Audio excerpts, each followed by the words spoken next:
শুধুমাত্র নবীজির প্রতি দরুদ প্রেরণ করার আমলটাই জিকির হিসাবে সবচেয়ে বেশি করেন, দোয়া হিসাবে যদি এটাই আপনি সারাদিন করতে থাকেন তো আপনার জন্য যথেষ্ট হবে, আল্লাহর কাছে আর কিছু না চাইলেও চলবে।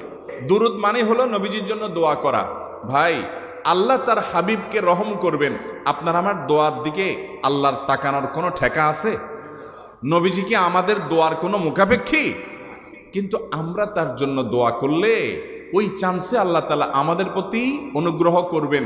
একবার না, আপনি নবীজির প্রতি একবার রহমতের দোয়া করবেন, একবার দুরূদ পাঠ করবেন, মান সাল্লা আলাইয়া মাররাতান সাল্লাল্লাহু আলাইহি আশারা।